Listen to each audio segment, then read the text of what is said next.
Bismillahirrahmanirrahim. Assalamualaikum warahmatullahi wabarakatuh.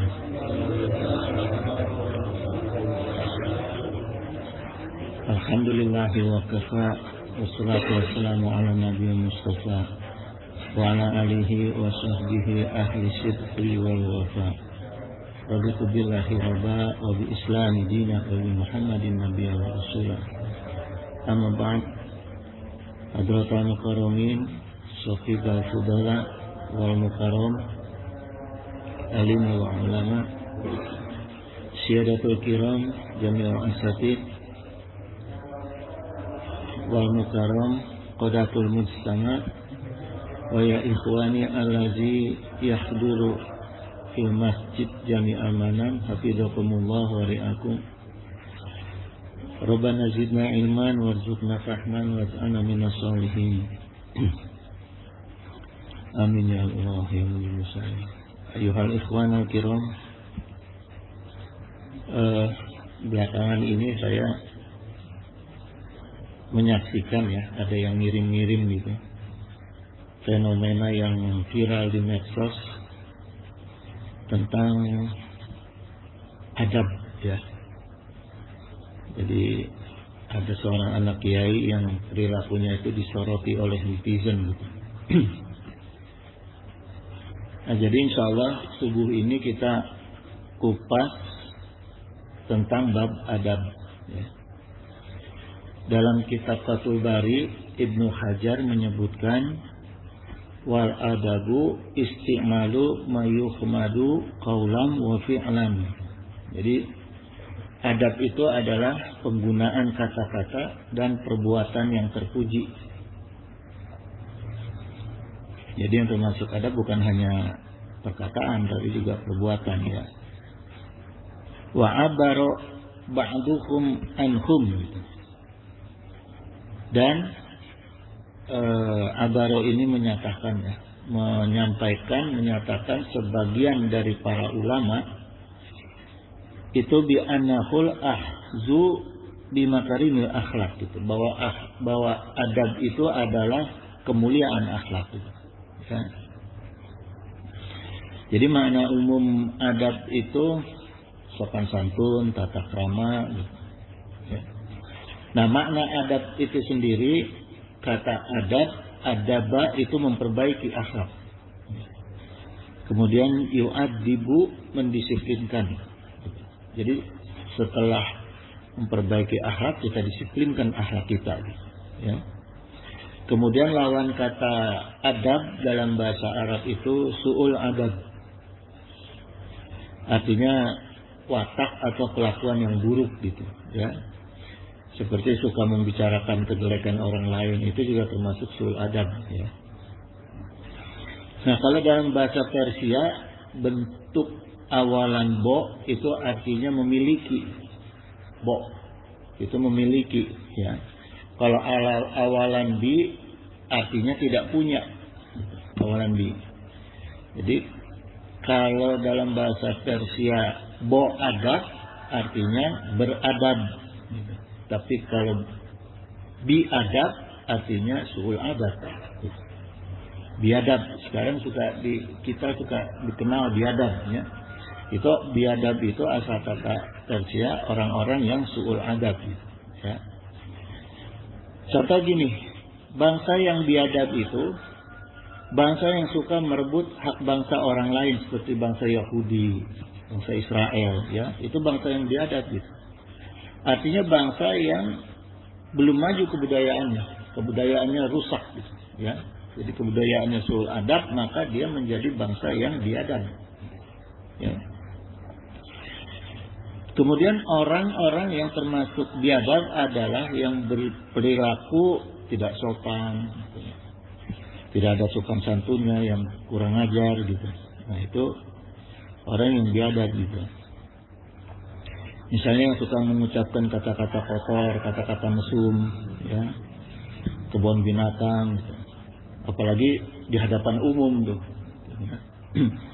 emosinya nggak terkontrol depan umum, sehingga keluarlah perkataan-perkataan yang tidak dibenarkan. Nah, itu termasuk orang-orang yang biadab yang seperti itu. Kemudian ada perilaku biadab ya, yang perilakunya itu dan perkataannya kejam. Itu juga termasuk perilaku biadab ya. Contohnya misalnya gini, penguasa yang menindas rakyatnya dan merampas hak rakyatnya itu termasuk perilaku yang biadab. Ya. Wa qala Nabi sallallahu alaihi wasallam wa khuluqin nasa bi khuluqin hasanin. Pergaulilah manusia dengan akhlak yang mulia. Ini yang diperintahkan oleh Rasulullah SAW. Artinya baik oleh siapapun dan kepada siapapun, ya. Interaksi dan komunikasi kita itu harus dengan akhlak yang baik, ya. Baik itu dari atasan ke bawahan, ya, atau sesama teman, saudara, keluarga, semuanya itu harus komunikasinya harus dengan akhlak yang baik gitu. Kalau sudah seperti itu maka tercipta baldatun thayyibatun warubun ghafur. Jadi tidak akan tercipta itu ya, negeri yang baik yang dengan Rabb-nya yang Maha Pengampun itu tidak akan tercipta kalau tidak ada contoh adab dari pimpinan negeri. Ya, sehingga ke bawahnya rakyatnya semua mengikuti adab yang baik gitu, ya. Kemudian jemaah hadanallah, seperti apa ciri-ciri orang yang beradab tadi, ya, yang husnul khuluq, ya, husnul adab. Nah, jadi menurut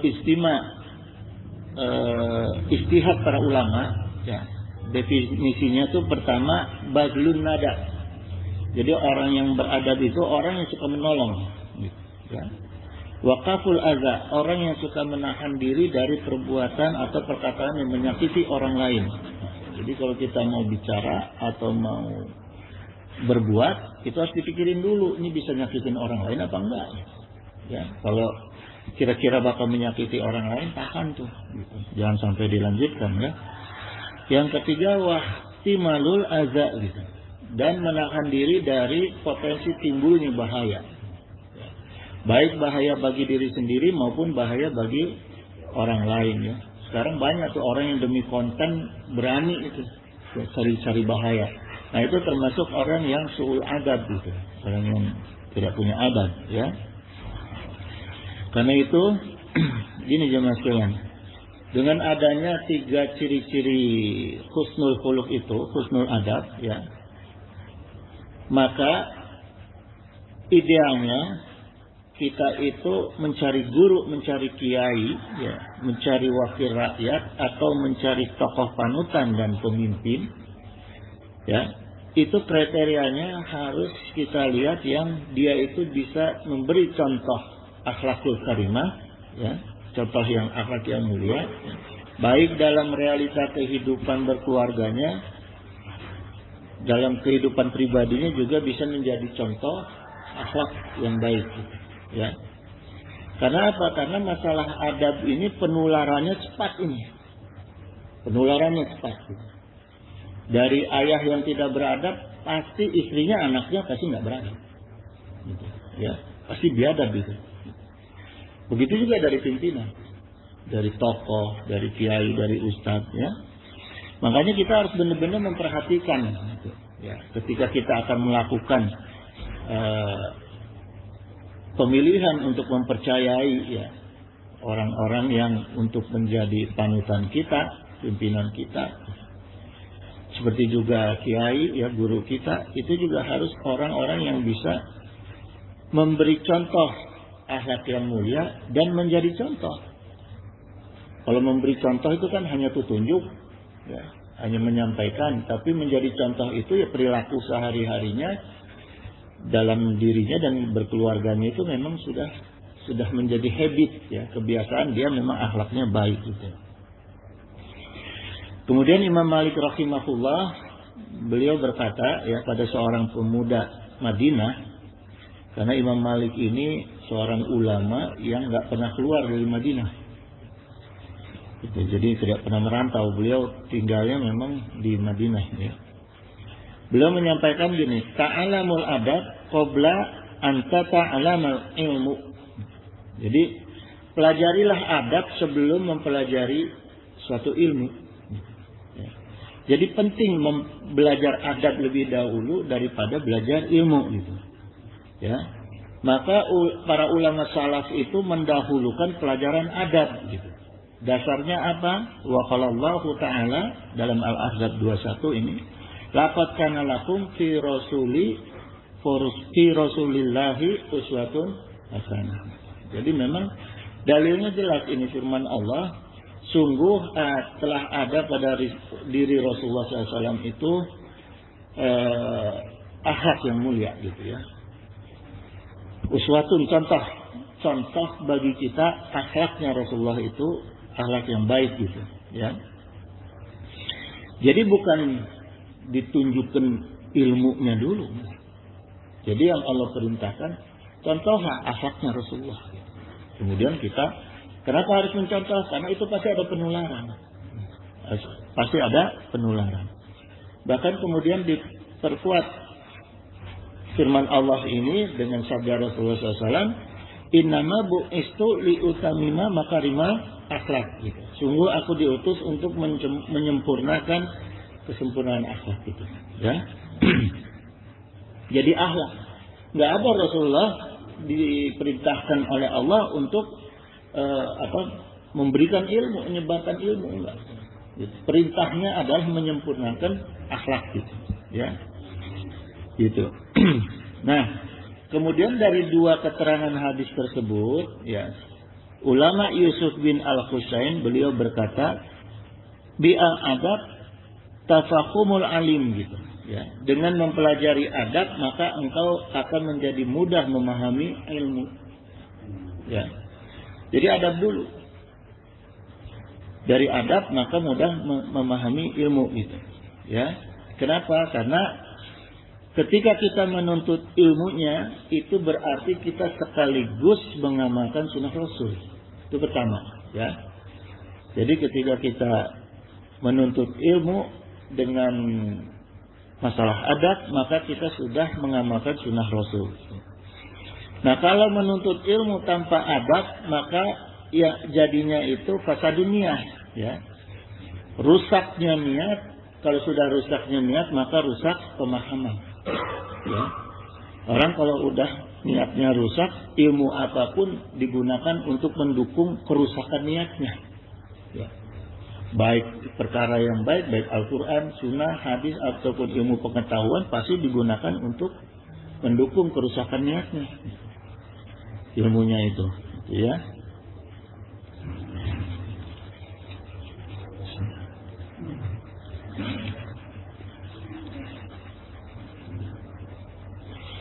Kemudian jemaah sekalian, Syekh Shalih Al-Utsaimin beliau juga berkata gini,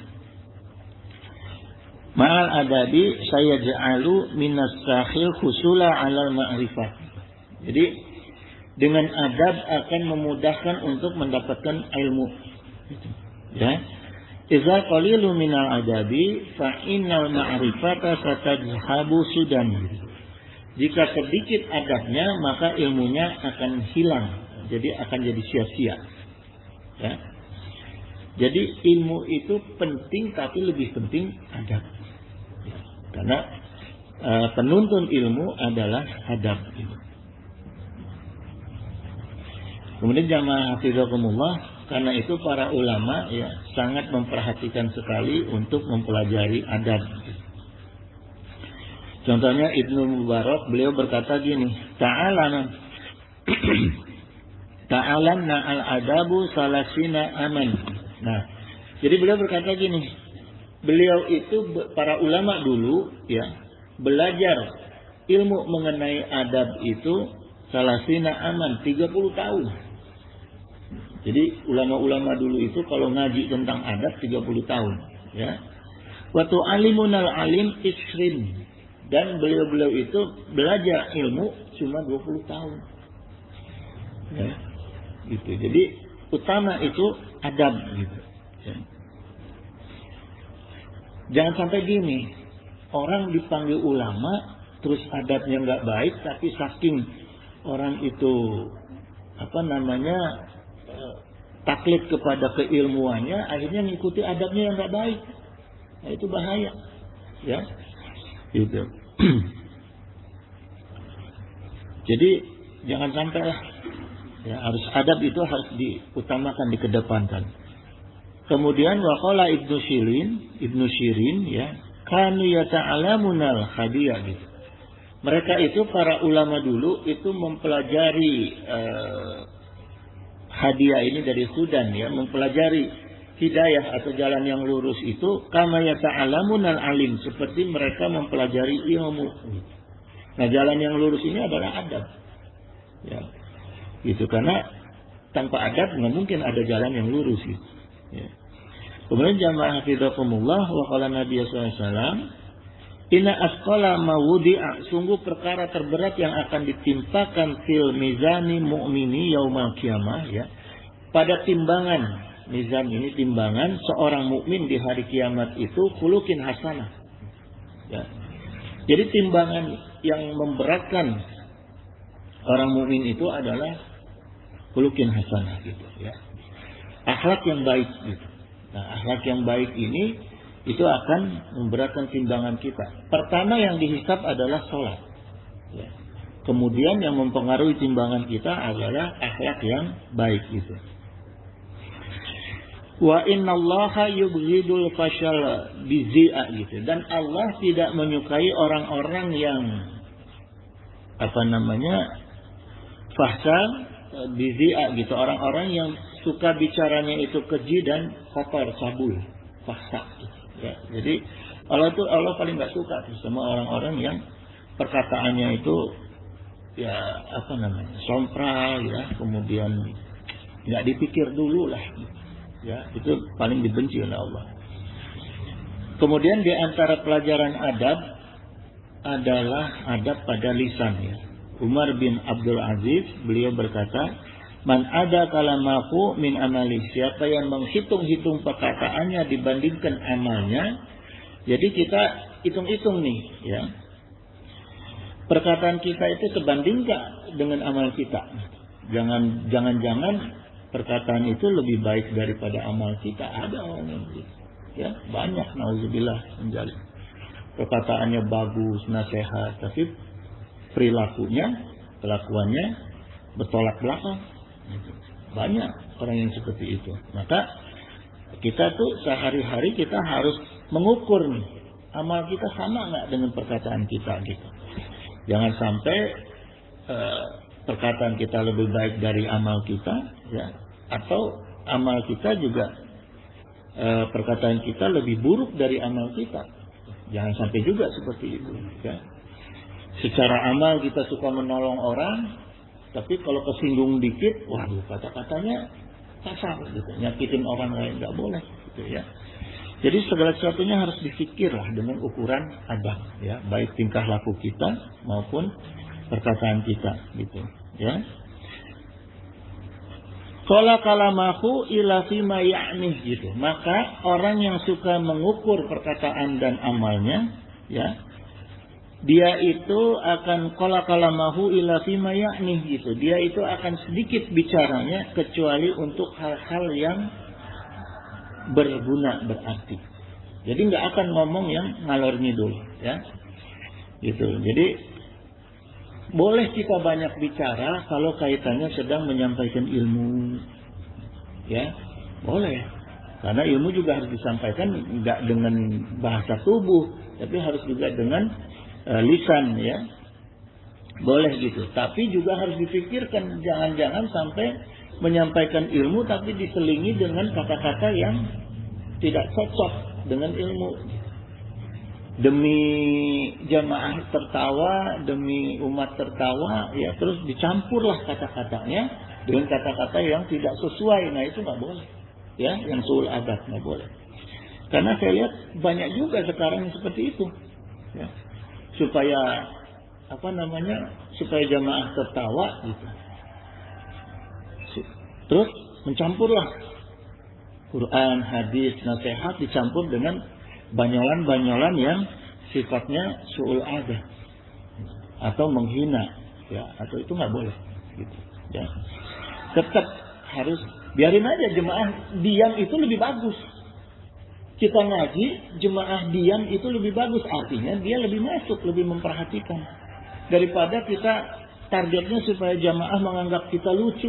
Sama aja kita dengan pelawak, nggak boleh, ya. Gitu, jangan seperti itu, gitu. Dalam menyampaikan ilmu, ya.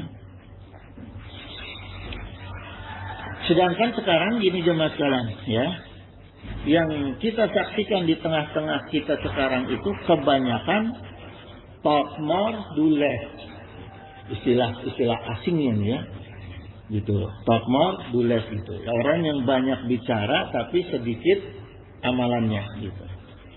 Itu yang kebanyakan sekarang itu, ya. Maka gini jemaah, perkara adab ini, ya, bisa membuat orang yang kaya tapi miskin, orang yang miskin tapi kaya. Nah, ini juga dipengaruhi oleh perkara adab, ya. Artinya gini, orang kaya yang su'ul adab hidupnya jadi sempit dan gelap. Orang yang sebanyak apapun duitnya, kalau su'ul adab pasti hidupnya sempit dan gelap. Karena orang yang dekat sama dia hanya masalah kebutuhan. Ya, kalau nggak butuh dia nggak mau dekat. Nah, itu orang yang su'ul adab, gitu, ya. Tapi ada orang miskin yang kaya. Jadi orang miskin yang husnul adab, orang pengen dekat sama dia. Gitu. Jadi artinya hidupnya dia tetap kaya. Gitu. Ya. Gitu. Jadi nggak akan ada masalah terus bagi dia, gitu. Artinya banyaklah yang nolong dia kalau memang dia husnul adab, gitu. Ya, hidupnya itu akan menjadi luas dan terang, gitu. Nah, sekarang kita masuk pada fadilah adab nih, ya, bab fadilah adab. Ini diriwayatkan oleh Aisyah radhiyallahu anha bahwa beliau pernah mendengar dari Rasulullah SAW bahwa Rasulullah SAW bersabda, innal mu'mina la yudriku bi husnil khuluqi darajah, ya, khuluqihi darajat, gitu. Sungguh dengan akhlak mulia seorang mukmin itu akan sampai pada derajat shaimil qaimi, ya.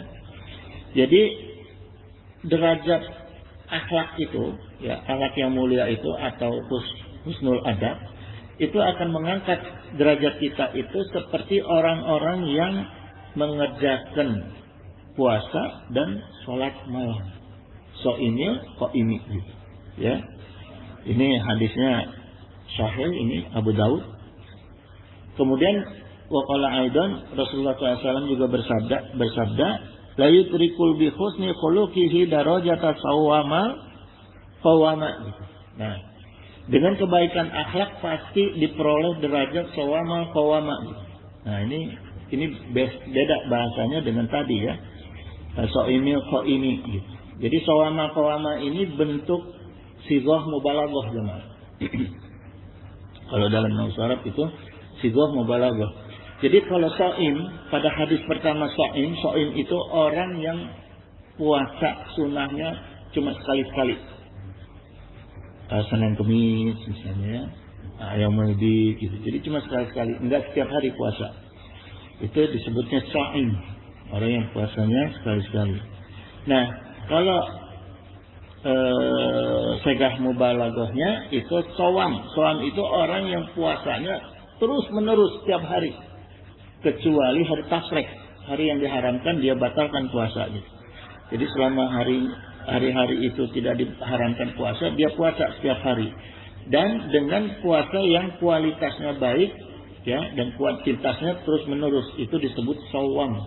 Ini bentuknya segah mubalaghah, ya, kalimat sifat ini. Itu bentuk isim, bentuk sifat segah mubalaghah, gitu, ya. Jadi perkara yang dikuatkan itu bentuknya segah mubalaghah, gitu, ya, isim sifat. Kemudian kata soam ini disambungkan dengan kata soam tanpa waw, tanpa wa itu dan. Sowama qawama, gitu. Bukan sowama wa qawama, gitu, ya, tanpa dan. Ini maknanya sifah mubalaghahnya ini, jadi orang yang puasanya terus menerus, kualitasnya terbaik, ya. Sekaligus juga dia itu sholatnya setiap malam, setiap hari, dan kualitasnya juga baik, gitu, ya. Sholat tahajudnya juga terus menerus dan kualitasnya baik. Nah, ini disebut sifah mubalaghah, gitu, ya.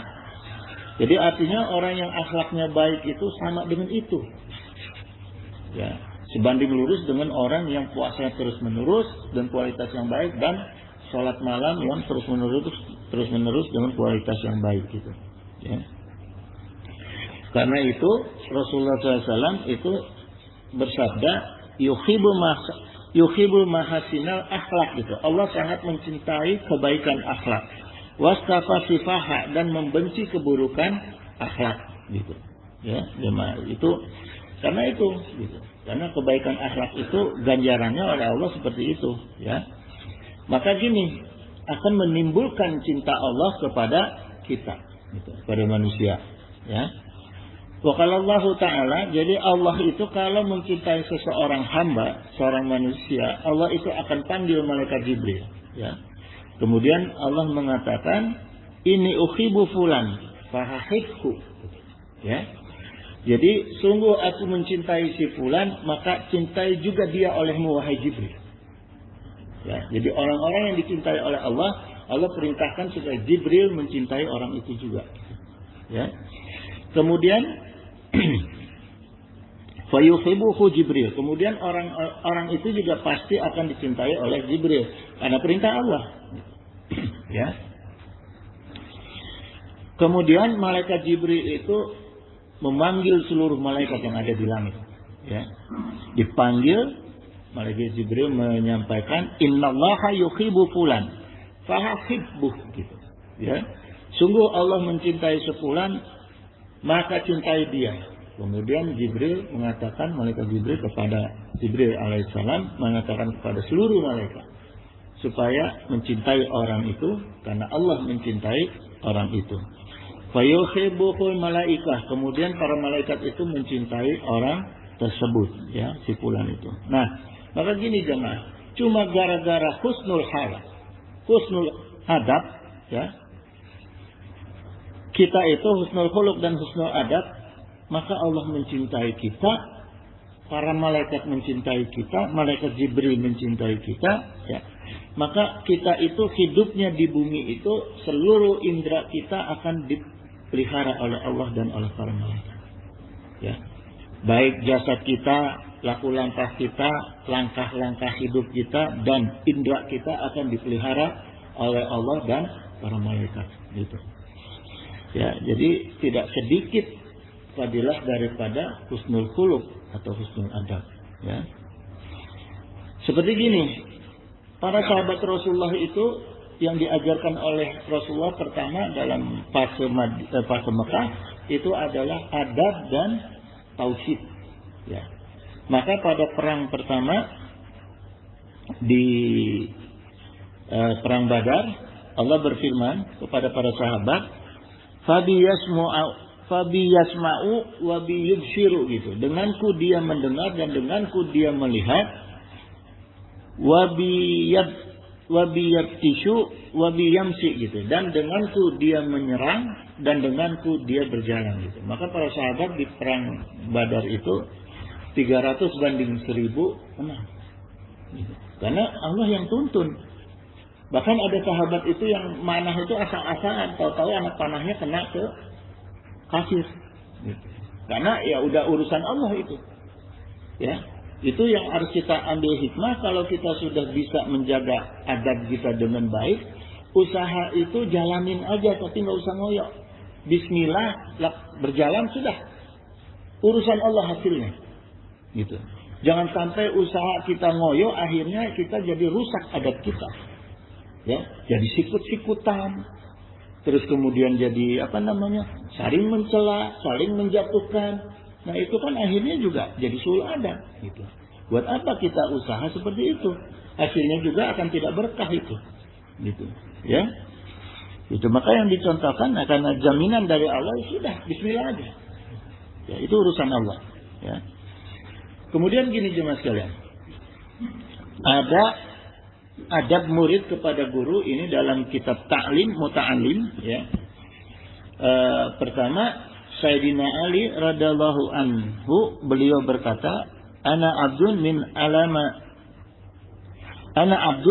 alamana harfan wasidan. Ya.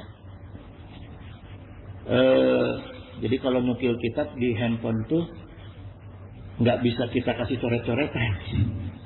Jadi kalau tulisannya gundul ya gundul. Makanya bacanya itu harus sedikit paham ilmu nahwu sorof, ya agak susah soalnya. Ana abdun min alamana harfan wahidan gitu. Jadi kata Sayyidina Ali, saya telah menjadi hamba sahaya dari orang yang telah mengajariku harfan wahidan, satu huruf. Gitu, ya. Insya ba'a wa insya astaroko gitu. Terserah padanya. Saya mau dijual atau dimerdekakan atau tetap menjadi hamba sahaya. Nah, ini adab seorang murid kepada guru. Ya. Jadi adab yang dicontohkan oleh Sayyidina Ali, kalau beliau sudah berguru kepada seorang kiai, ya, Sayyidina Ali, dia akan menghambakan dirinya. Ya, akan menghambakan dirinya kepada gurunya itu, walau cuma ngajarin satu huruf, ya. Kemudian insya ba'a wa insya astaroko gitu. Terserah padanya mau dijual atau mau dimerdekakan atau tetap menjadi hamba. Jadi menyerahkan dirinya kepada gurunya gitu. Ya. Wa qala Nabi sallallahu alaihi wasallam, man alama abdan ayatin min kitabatillahu gitu. Ya.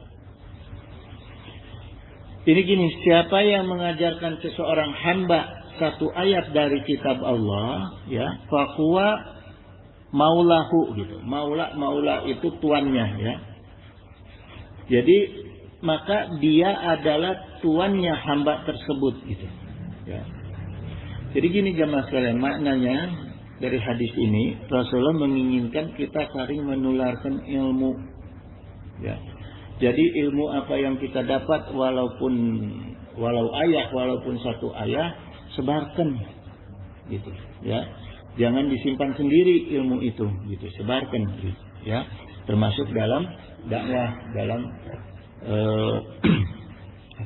tabligh gitu, ya.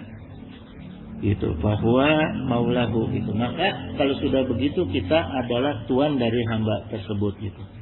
Wa qala nabiyya aidan khairul aba'u min alamika gitu.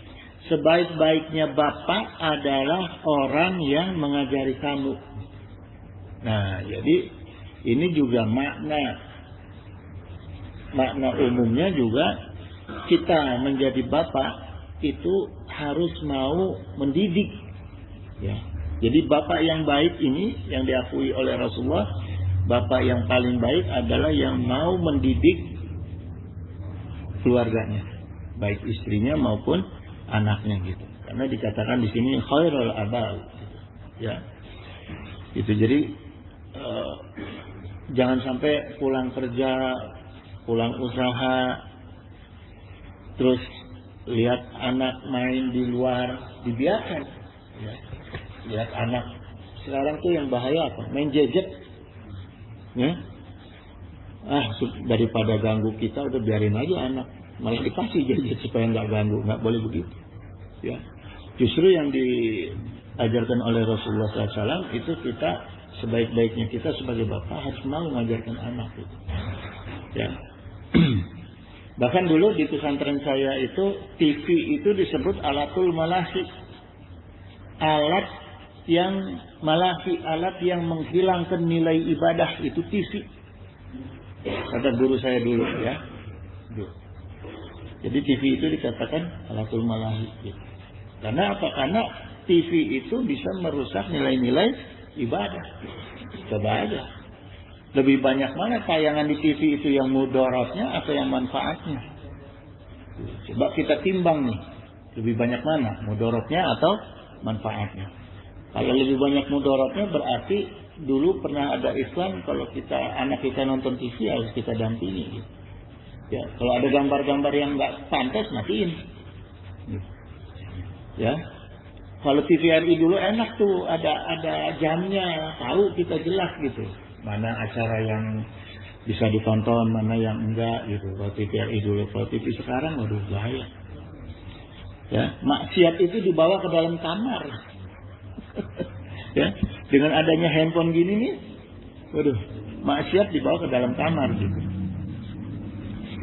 Makanya lebih baik kalau di pesantren, kenapa? Kalau di pesantren itu anak-anak nggak boleh bawa handphone. Bolehnya nelpon ke orang tuanya itu hanya Sabtu Minggu dan pakai telepon handphonenya cinit-nit istilahnya itu apa? Yang cuma bisa SMS sama nelpon aja gitu. Ya, karena yang gini-gini ini bahaya nih gitu, ya. Tidak jemaah. Kemudian diriwayatkan oleh Sultan Iskandar Zulkarnain, beliau pernah ditanya begini, ya. Ya Sultan, kenapa kamu mengagungkan gurumu itu lebih banyak daripada kamu mengagungkan ayah kamu? Tanya Sultan. Kemudian beliau menjawab, karena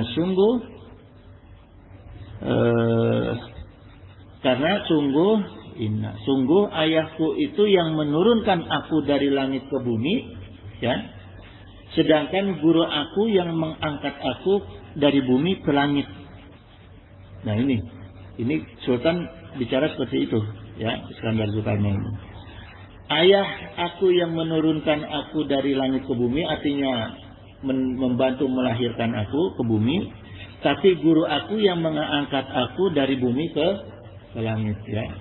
Makanya gini jemaah sekalian, ulama dulu jarang, bahkan hampir tidak ada, ya, ulama dulu yang anaknya pesantrennya di pesantrennya dia, nggak ada. Pasti ulama dulu tuh anak-anaknya dipesantrenkan di pesantren luar. Karena akan lebih baik daripada bapaknya. Ya, akan lebih baik daripada bapaknya gitu. Nggak ada tuh contoh, ya, ulama dulu yang anaknya di pesantren dia walaupun dia punya pesantren. Gitu ya. Jadi bapak yang menurunkan ke bumi, guru yang mengangkat dari bumi ke langit. Ya. Kemudian jamaah hadanallahu wa iyyakum, bagaimana adabnya mubalik, dai, ustadz, kiai kepada muridnya, kepada santri. Kalau tadi adab dari murid kepada guru, sekarang adab dari guru kepada murid, ya. Jadi gini jemaah sekalian, ya. Pertama, yaitu jangan sampai guru itu mematok biaya. Ya. Artinya kalau yang sekarang itu kan sekolah bentuknya, ya. Kalau yang sekarang tuh banyak pesantren yang bentuknya sekolah dicampur dengan ilmu dunia. Jadi ilmu dunianya boleh dihargai, boleh, ya. Tapi kalau misalnya ilmu akhiratnya dihargai, tidak boleh, karena termasuk dalam menjual ayat. Gitu. Makanya pesantren sekarang banyak yang dicampur tuh, gitu. Jadi mengambil kias, ambil biayanya dari pelajaran dunianya, gitu, ya. Gitu. Karena gini jemaah sekalian, ya, dua-duanya ini harus menekankan adab ini, ya, baik adab guru ke murid maupun adab murid ke guru, ya. Karena salafus saleh itu mengatakan gini, al-adab fi al-amal alamat qabul amal, ya. Jadi adab dalam pendidikan, ya, atau adab dalam kehidupan itu, ya, adalah tanda diterimanya amalan, qabul amal. Ya. Jadi kalau kita beradab baik dalam bidang pendidikan dan bidang lain-lainnya, bidang kehidupan, ya. Kalau kita melakukan amal tanpa adab, itu artinya amal kita itu tidak diterima sama Allah. Ya. Jadi itu aja cirinya. Cirinya puasa kita, cirinya sholat kita, cirinya sedekah kita, ya. Kalau tanpa adab berarti amal kita tidak diterima. Tapi kalau kita melaksanakan semua amal-amal ibadah kita, amal kehidupan kita dengan adab, maka cirinya amal kita diterima oleh Allah. Gitu ya. Gampangnya gitu jemaah. Jadi kalau kita ngukur diri itu mudah. Udah ya tinggal ukur aja. Adab kita benar nggak? Gitu. Kalau adab kita benar, insya Allah diterima sama Allah amal-amal kita. Ya. Itu jemaah sekalian. Insya Allah pertemuan berikut ada yang mau ditanyakan nggak nih sebelum saya? Waalaikumsalam.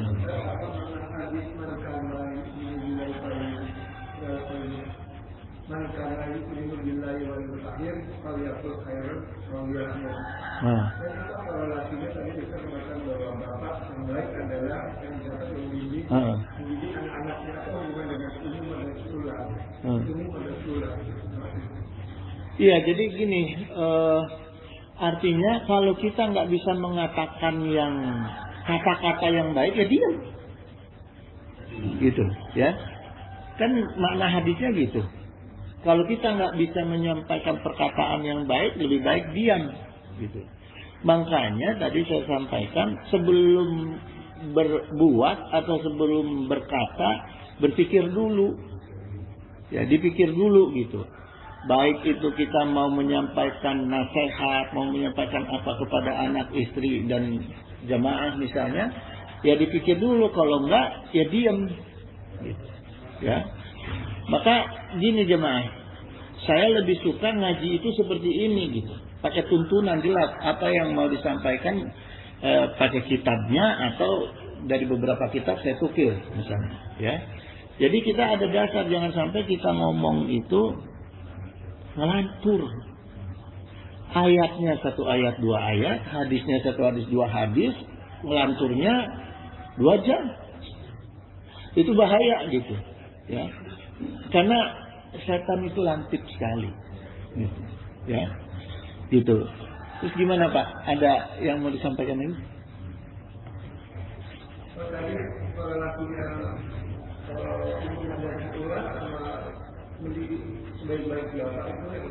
Oh ya, gini, kalau pendidikan itu kan memang yang Rasulullah sabdakan itu ibu, ya. Karena apa? Karena ibu di zaman dulu, di zaman Rasul, ya, ibu itu di rumah. Ibu itu di rumah. Maka anak itu sehari-hari ketemu dengan ibu. Sekarang banyak juga yang bapaknya di rumah. Ibunya di luar, ya. Jadi artinya kalau kita memahami kalimat hadis, ya, makanya itu kan ada asbabun atau Quran asbabun nuzul, asbabun wurus, pelajari dulu. Nah kemudian kita telaah, bisa jadi itu adalah maknanya bisa menjadi orang tua, gitu, ya. Artinya orang tua itu siapa saja yang di rumah, mau ibunya mau bapaknya. Bahkan ada anak yang lahir itu yatim piatu ada, gitu. Akhirnya dititipkan kepada orang lain. Nah itu yang harus pintar-pintar kita memilih menitipkan orang lain, karena menentukan akhlak dan perilaku orang, gitu, ya. Pendidikan itu maksudnya pendidikan awal itu di rumah, gitu. Pendidikan awal itu adalah di rumah, gitu, ya. Nah kaitannya dengan bapak, maksudnya di sini bapak itu banyak memberikan contoh akhlak, contoh adab. Ibu itu banyak memberikan bentuk nasihat perkataan, ya. Jadi kalau ibu-ibu wajar cerewet, kalau bapak-bapak cerewet anak gedeg, ya kan? Gitu. Anak suka nggak suka tuh kalau bapak cerewet. Tapi kalau seorang bapak yang banyak mencontohkan akhlak, begitu dia bicara anak nurut tuh. Ini maaf ya jemaah, maaf, saya mohon maaf ya. Misalnya istri saya bilang, Pak, Arik belum sholat. Kita baru ngomong, Arik, cepat dia sholat. Karena bukan kita yang cerewet. Kita yang banyak memberi contoh. Ibu yang banyak cerewet dengan bentuk nasihat. Gitu. Jadi sekali kita ngedahem aja, anak tuh udah gitu. Asal ibunya ngadu aja, terus kita panggil aja nama tuh anak. Takut dia. Ya. Jadi karena memang kita mencontohkan supaya husnul adab gitu. Perilaku anak adalah bagaimana perilaku ibu pada suaminya. Oh, bisa jadi. Bukan hanya ibu pada suaminya, egois kita, suami pada ibunya, pada istrinya juga. Jangan sampai gini, ya maaf. Kalau kita punya masalah dengan istri, ya, jangan ketahuan anak. Masuk kamar kunci, berdua berantem mulut ya. Karena kalau berantem fisik ada bekasnya. Keluar dari kamar anak lihat nih. Ya, artinya berantem mulut. Kalau berantem mulut bekasnya di dalam, nggak ada di sisik gitu. Nah, berantemlah di dalam kamar. Adu argumentasi di situ silakan. Tapi anak nggak pernah dengar ya bahwa kita itu berantem. Karena kalau kita namanya berantem kan kita bicara keras. Ya. Contohnya gini. Zainal Abidin, putranya Al Hasan, ya cucunya Sayyidina Ali. Ketika Al Hasan itu dihina, ya, kemudian Zainal Abidin itu minta supaya Al Hasan bapaknya ini membalas hinaan. Bapak kok diem aja, bapak udah dihina? Ya. Tapi apa kata Al Hasan? Saya bingung mau balas hinaannya bagaimana, karena saya nggak tahu cara menghina. Kata-katanya apa saya nggak tahu. Nah, itu pentingnya didikan di dalam rumah. Begitu bagusnya didikan Rasulullah kepada anak cucunya, kemudian didikan Sayyidina Ali sendiri kepada anaknya, sehingga anaknya nggak bisa menghina orang. Gitu. Nah, salah satunya bukan hanya dengan perkataan. Kamu jangan merokok, jangan. Habis itu ngeluarin duit, jangan kalau beli rokok. Karena nggak boleh gitu, ya. Gitu. Dulu waktu saya ngerokok, saya nggak pernah merokok di rumah, nggak pernah merokok di mobil. Jadi kalau di rumah itu jangan sampai bau rokok. Supaya kita gampang larang anak merokok. Ya, alhamdulillah sekarang saya udah nggak merokok. Gitu, ya. Itu salah satu kita contoh berakhlak beradab yang baik gitu. Ada lagi jemaah yang bertanyakan? Tergantung ininya, ibunya. Kalau ibunya yang baik, itu banyak umur sama ini, itu sama ibu. Kalau mungkin ladangnya yang kurang itu, kurang ini, gimana sama bapak kurang ini. Banyak kayak lagi juga istrinya yang merasa baik, terus istrinya yang kurang baik, terus anaknya itu ngadu. Jadi banyak nabi-nabi masih berdoa. Ya. Nah ini itu adanya itu, makanya bukan ganti alih itu kita karena udah terlanjur gitu kan, nggak terlanjur ganti cari yang baik kan gitu. Tapi kebanyakan didikan dari ibunya itu karena itu yang banyak di rumah. Kalau ibunya yang jarang di rumah, yang nggak di rumah bahkan mungkin kesemuanya juga udah sore dan malam. Itu biasanya agak kurang. Ya, memang ada contohnya. Bumi ini berputar. Dulu ada anak Nabi, anak Rasul yang ibunya tidak baik dengan Nabi Nuh ya. Anaknya sehingga tidak bertauhid. Kan'an. Ada yang seperti itu. Jadi kita ini memang wajib sekuat mungkin untuk mendidik istri. Satu, bahkan memilih calon istri. Gitu. Jadi ya itulah ini kita tanggung jawab kita gitu. Kita udah milih si fulanah seperti itu menjadi istri kita, kenapa dulu nggak kita telusuri? Ya. Dan dindunnya itu, dandannya, dinnya, agamanya, ya, akhlaknya, dunianya. Kenapa nggak kita teliti dulu? Ya, kalau kita merasa sanggup mendidik, ya kita didik. Ya, bahkan kan ada batasnya. Ada batasnya. Kalau misalnya batasnya sampai menyentuh perkara-perkara tauhid, ya, perkara agama yang akhirnya merusak akidah syariah akhlak kita, ya boleh kita talak. Beri aja ancaman talak dulu. Kita beri ancaman talak. Nah, kamu kalau nggak nurut sama saya, gitu. Cuma kan kebanyakan maaf ya, orang kalau udah cerita cinta mah akidah syariah akhlak jadi nomor 2, itu yang masalah. Nyeselnya nanti kalau udah nenek udah kakek baru nyesel. Ya kan? Itu persoalan gitu. Makanya tuntunan agama kita kalau mencari pasangan hidup, baik mencari istri, mencari suami, mencari menantu, ukurannya itu adalah agamanya. Gitu. Sehingga kita nggak berat.